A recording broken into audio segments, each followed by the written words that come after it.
Chilling tales for dark nights.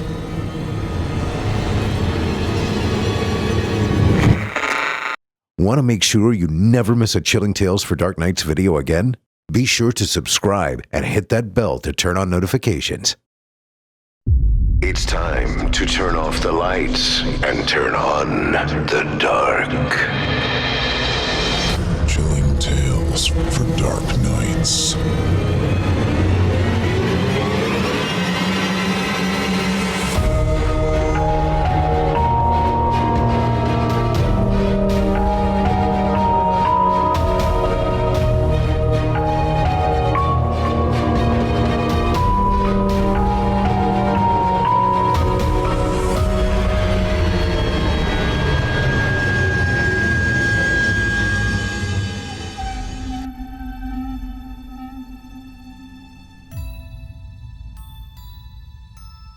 Good evening, listeners, and welcome to Chilling Tales for Dark Nights. I'm your host, Steve Taylor, and tonight's tale pulls us into the flickering shadows of teenage vengeance, supernatural justice, and the terrible cost of making your wishes come true. We've all wanted payback, maybe even dreamed about it. But what happens when your fantasy of revenge comes true and keeps on going? In tonight's story, a group of teenage girls conjures something ancient, something beautiful, and eager to help. All it asks in return is everything. If our stories stir something in you, if they make you double-check the mirror at night or glance twice at a party guest you swear you didn't invite, help us keep that horror alive. Leave us a 5-star review on Spotify, Apple Podcasts, or wherever you listen. Watching on YouTube? Like, comment, and subscribe, and hit that bell so you never miss a scream. Want even more chills? Visit us at chillingtalesfordarknights.com. For just $7.99 a month or less with an annual plan, you'll unlock early access to episodes, ad-free listening, and bonus content created for our most fearless fans. And don't forget to follow us on Facebook, Twitter, and Instagram, where it's always just past midnight. Now, light your candle. Don't break the circle, and settle in. Our tale tonight comes to us from Raz T. Slasher, whose storytelling wields myth, menace, and moral ambiguity like a ritual blade. This one's a modern fairy tale with blood on its hands, equal parts urban legend, teen trauma, and Celtic nightmare. When a group of girls decides to summon justice for what has been done to them, they follow every rule, every step, every warning. But magic doesn't forget, and it never forgives imprecision. Making her Chilling Tales for Dark Nights debut, Katie Otten brings this haunting tale to life, joined by Heather Ordover and Kevin Barbare. So close the closet door, hold your breath by the mirror, and enjoy Wishful Thinking by Raz T. Slasher. The first guest would arrive in 44 minutes, and I was sitting in my bedroom closet, alone in the dark. I took a deep breath and struck the match. I watched it burn for a moment, stealing my nerves before lighting the wick of the orange pillar candle in the center of the floor. Then I glanced at my reflection in the full-length mirror, leaning against the wall in front of me. It was now or never. The next step was the one I was least looking forward to. I had never done well at the sight of blood, especially my own. Before I could think about it any further and chicken out, I grabbed the X-Acto knife sitting next to me and quickly jabbed the sharp tip into the index finger of my left hand. I would pass out if I saw so much as a drop of blood, so I wrapped the piece of cloth around it and pressed firmly. When I was sure I was in the clear, I pulled away the cloth and slid it under the ugly orange candle. Out of sight, out of mind. I double-checked to make sure everything was in order before continuing. Everything had to be perfect. If even a single sugar cube in the bowl in front of the mirror was out of place, I could die. At least, that's what I'd been led to believe. As far as I could tell, everything looked how it was supposed to. I had followed the instructions to the letter. Content with that knowledge, I closed my eyes and chanted the words I had been memorizing for the last few weeks. As per the instructions, I spoke them exactly 4 times. I call upon the stories old, desired ones of warmth and cold. With this gift, I summon thee to take part in my revelry. Now I just had to stare at my reflection in the mirror for 4 solid minutes in silence before I could make my wish. Do you have any idea how long 4 minutes is? I do. It is an eternity. A lot of things could still go wrong at this point. There were a lot of weird contingency plans in the ritual instructions I found on Reddit. They were supposed to help you avoid negative outcomes. Most of those instructions only worked in the earlier stages of the ritual. They would tell you how to end it in the event you couldn't light the candle within 4 tries, or if you saw a reflection in the mirror that wasn't your own. You know, weird, trivial things like that. They were supposed to be signs you were in danger, or maybe the entities just didn't want to be bothered by people sitting in dark closets. I can't say I blame them. When my 4 minutes were up, I pulled out my iPhone and popped into my notes. I had gone to great lengths to craft my wish carefully and eliminate any loopholes they could use against me. They loved twisting your words around and turning your hopes and dreams upside down, so you had to be specific about the way you worded your wishes. I guess if I were that powerful and had nothing better to do, I would screw with people too. You had to pass the time somehow. I took a deep breath and voiced my wish. I wish for Jacob Myers of 2315 Bushnell Avenue in Riverside, Ohio, to suffer from and survive a career-ending injury tonight. Was taking away the thing Jacob loved more than anything else petty? Maybe. It depends on how you look at it. I knew better than to go out with him. Really, I did. There was just something about him. He was the kind of guy who could lie through his teeth, and you would just smile, nod, and accept it as the gospel. He had a cult leader kind of charisma. When he asked me out at the beginning of summer break, I was mostly just shocked that he even knew my name. I was nervous, but he told me he loved me, that I was the only one for him. He told me everything I never even knew I wanted to hear.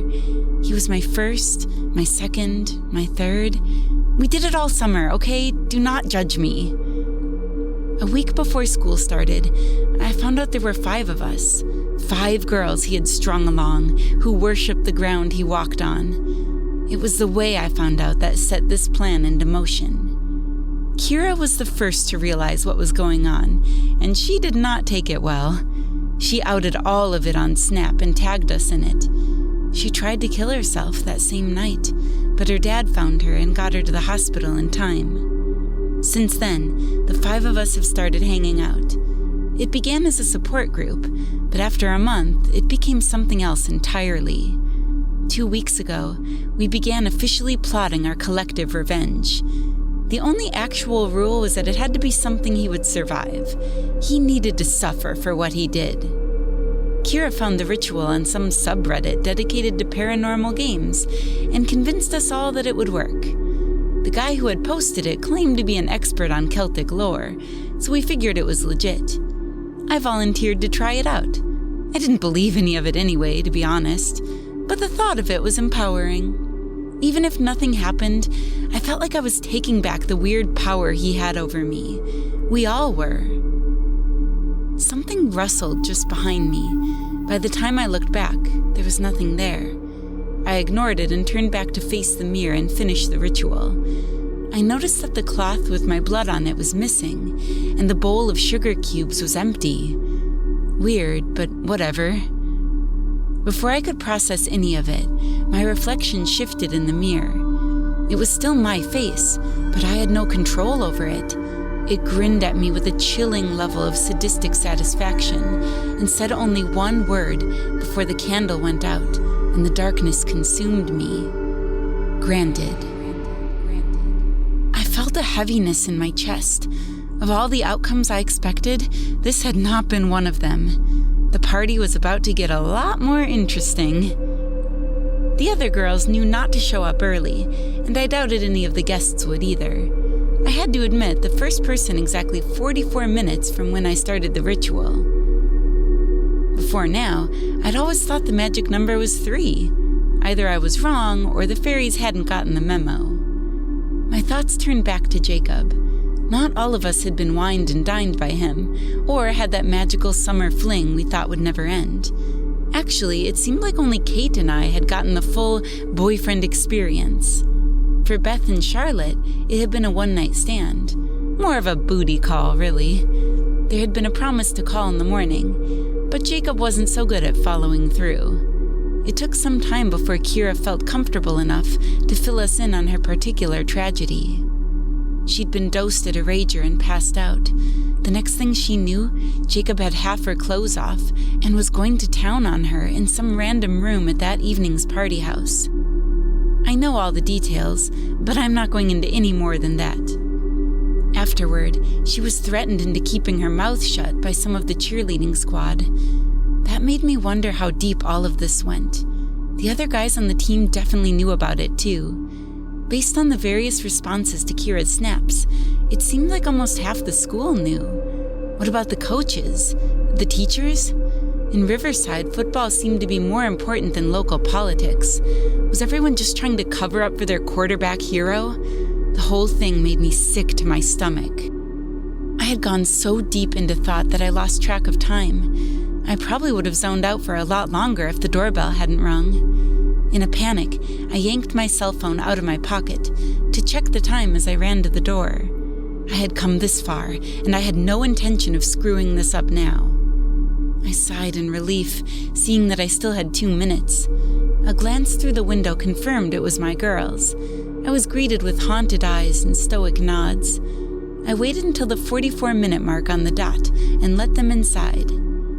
After assuring them multiple times that everything was good to go, a nervous energy took over the room. We all just sort of sat around in silence, waiting for people to show up. That half hour felt like yet another eternity. I had expected this, though. No one worth partying with ever really showed up on time, and we'd only invited the kind of people who understood the unwritten rules, the kind of people who needed to be taught a lesson or two.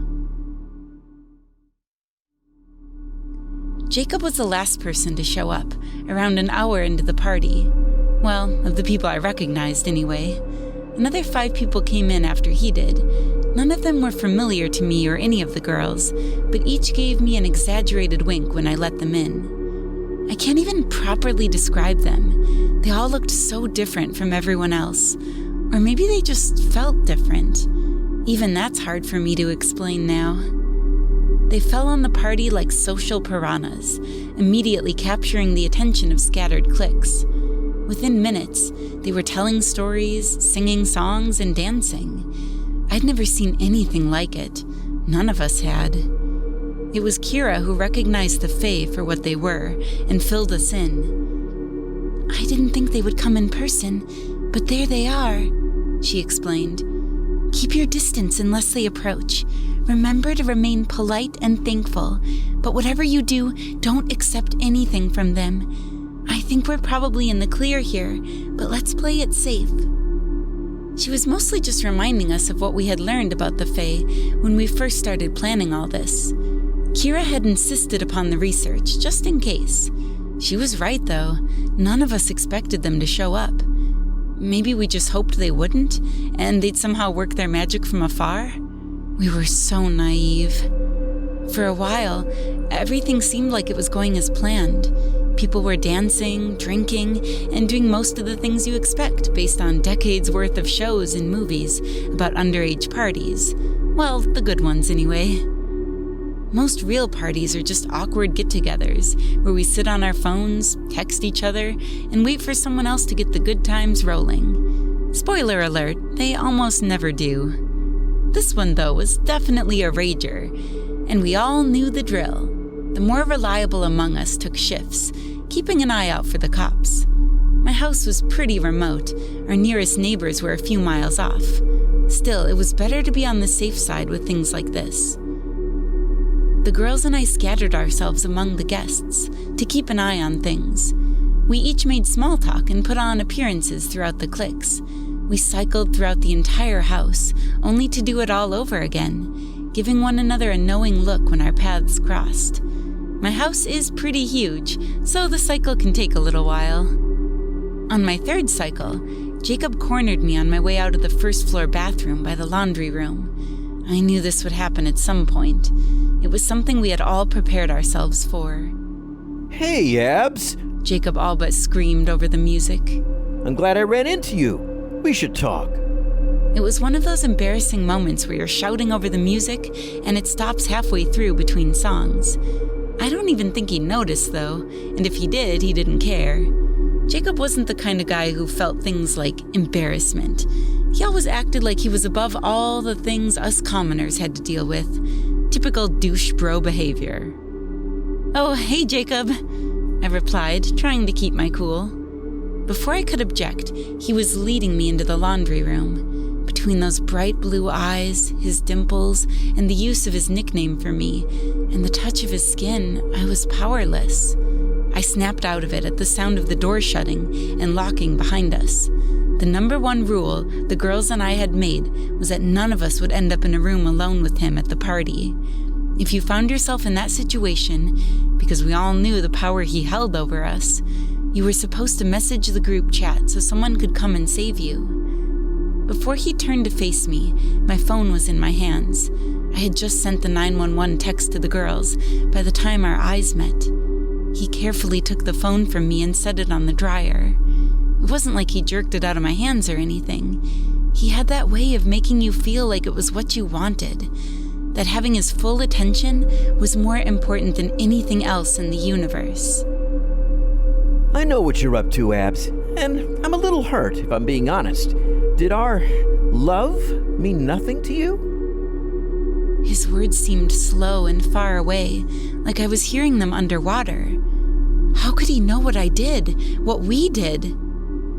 Come on, Abs. You weren't exactly subtle about it. Not once have you ever thrown a party, and suddenly you invite everyone over who's on or connected to the team? I thought you were smarter than that. He said, disappointment tainting his voice. I glanced at my phone. It won't do you any good, or them, for that matter. He gloated, a sickly grin ruining his beautiful face. What do you mean? What did you do, Jacob? I could barely choke the words out. They're busy, just like you are, he said. The second we realized that something was going on, we made a plan of our own. He came closer, pressing me back against the wall. Just as I started to struggle and call out for help, he slapped me. Just like that, I was stunned. Oh, shut up, Abs, he said. No one really cares about any of you. How did you think this was going to play out, huh? You'd expose us and somehow everything would be right with your little world? Everyone here knows what happened. You think there are only 5 of you? There are dozens, Abs. Dozens. Hell, maybe more. I've never had to do math in my life. Then he slapped me again for good measure. The door handle rattled like someone was trying to open it. Then someone started banging on the door. I took advantage of the distraction and did what my parents had always told me to do in a situation like this. I kicked him right in the balls. Not a pathetic little kick either. I reared my foot back and shoved it forward into his crotch like I was aiming for a field goal. I turned to run for the door as Jacob fell to one knee, but somehow he grabbed my ponytail and yanked me down with him. He came down onto my throat with his other knee, pinning me down and choking me at the same time. He held me there, coughing and screaming about something I couldn't understand.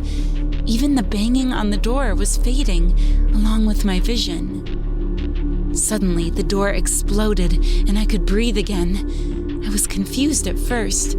Pieces of the door were raining down everywhere, and I could hear Jacob screaming bloody murder. The next thing I knew, This gorgeous cottagecore girl with the most beautiful green eyes I had ever seen was helping me up and asking if I was okay. Yeah, I guess so, I stuttered. I'd love to lie and tell you I stuttered because I was still in shock, but I don't think that was it at all. I'm totally straight for your information, but hot damn, she took my breath away. I shook it off when I remembered what Jacob said about my girls. We have to help them. They're doing something to my friends. I shouted and made a mad dash for the door, or what was left of it. I got maybe 3 steps from her and stopped. She placed a hand on my shoulder, and suddenly I was calm. Dead calm. I couldn't help but feel like everything was going to be okay. No, like everything was okay. Then she spoke. Your friends are waiting for you. Everyone is waiting for you. Her soothing voice all but sang the words. She took my hand and squeezed it gently. That feeling of comfort grew stronger. I let her lead me to the great room, where most of the party had been when I had headed to the bathroom forever ago. Music still played, but the scene before me was one out of a nightmare. I'll try to explain it the best I can. Half the people were eating and drinking. By that, I mean a gluttonous act where they were stuffing liquids and solids alike down their throats, whether or not they fit. They were choking as they crammed it all in, then vomiting it up and doing it again. A few of them were shirtless, and you could actually see how swollen their stomachs were, like they might burst at any second. Just about everyone else was dancing. When I say dancing, I mean they were running around and spasming to the music. They screamed almost in unison as their shoes tore and their feet split. They left bloody footprints all over the carpet, unable to stop moving. Despite everything, I wanted to feel sorry for them. Another gentle squeeze of my hand told me that everything was going to be okay. I can't explain it now, but that's how it felt. I was watching people party themselves to death, and I just stood there and watched it, like it was an episode of Outer Banks. She took me to my girls, and we stood together. Each of us was holding the hand of someone I didn't recognize. The Fae, I remembered Kira saying earlier.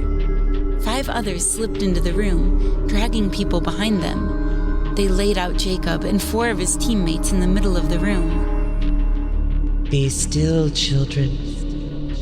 The woman holding my hand said calmly, yet loud enough for everyone to hear. Within seconds, everything and everyone were still and silent. You humans never cease to amaze me. For centuries we have watched you grow and menace the world around you.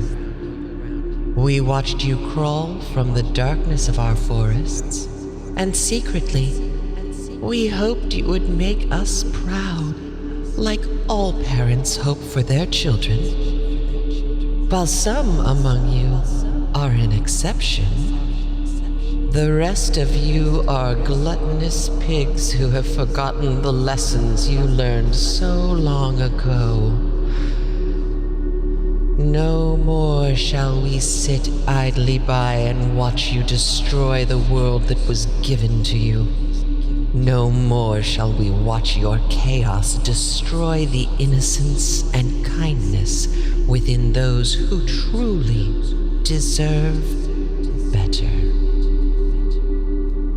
The 5 Fae released our hands and stood together in front of us, looking at everyone gathered before them.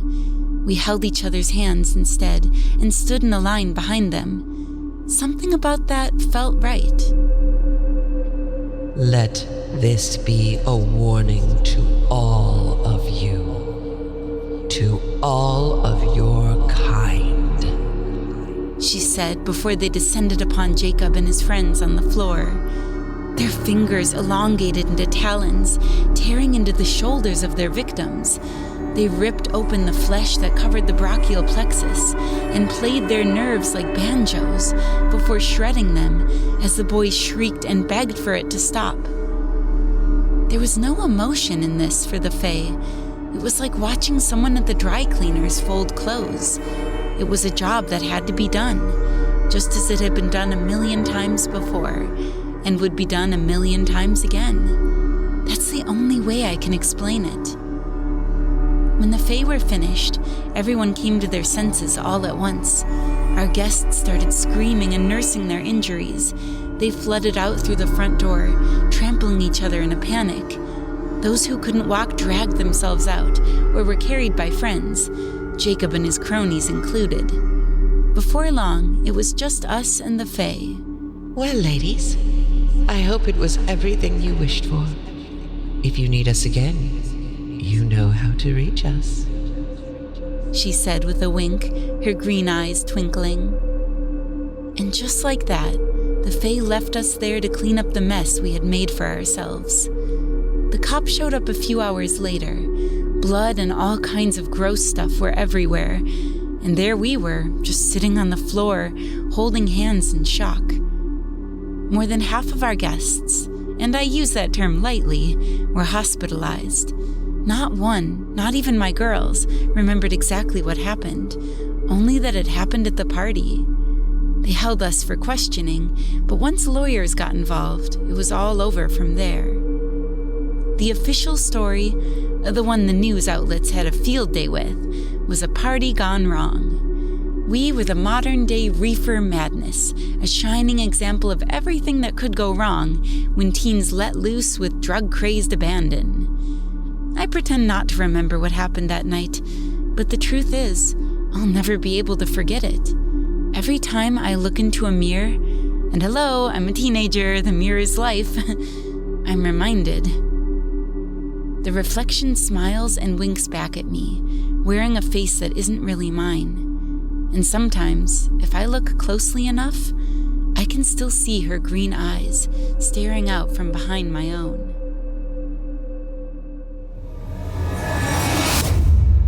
That was Wishful Thinking, written by Raz T. Slasher, performed by Katie Otten in her debut appearance here on Chilling Tales for Dark Nights, and featuring Heather Ordover and Kevin Barbare. Some rituals are just theater, others are invitations, and once the fates accept, they don't RSVP, they simply arrive. In a world where abusers walk free and pain is buried beneath reputation and smiles, it's tempting to wish for something more than justice, to wish for power. But as our narrator learned, the price of revenge can be steep, and sometimes you don't even realize you've already paid. Wishful Thinking is a brutal, fantastical reminder that fairy tales were always horror stories in disguise, and Raz T. Slasher doesn't pull punches. And speaking of incredible storytelling, we're thrilled to welcome Katie Otten to Chilling Tales for Dark Nights. Katie is a stage, film, and voice actor originally from West Bend, Wisconsin, and currently based in Dallas, Texas. She holds a Master of Arts in Theater Performance and brings a wealth of experience from productions across the country, both on stage and in front of the mic. You may have heard her in video games, educational programs, audiobooks, or animated series. And tonight, she brought a whole new level of chilling clarity to the world of horror fiction. Want to hear more from Katie? You can find her work at her official website, katieotten.com. That's Katie, Katie, Otten, OTTEN.com. She's also on YouTube, Facebook, Instagram, and X. When she's not acting or lending her voice to terrifying tales, you'll probably find her sipping bubble tea, cosplaying, or rolling dice in a D&D campaign. Yes, she's one of us. So give her a follow, drop a comment, or check out more of her work. You won't regret it. We're lucky to have her, and we hope this is just the first of many chilling tales she helps bring to life. If tonight's story made you think twice about the mirror in your bedroom, or question whether every party guest is really who they seem, you know what to do. Support Chilling Tales for Dark Nights by leaving us a 5-star review wherever you tune in. If you're watching on YouTube, give a thumbs up, drop a comment, and subscribe to stay on the bleeding edge of fear.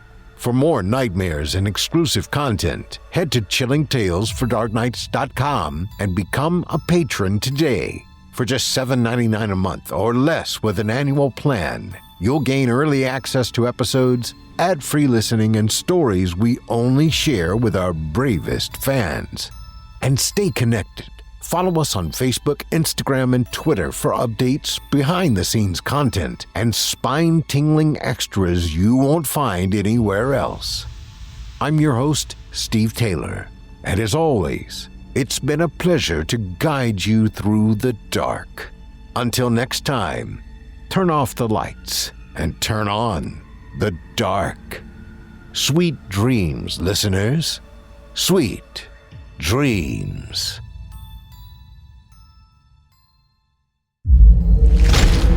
Chilling tales for dark nights.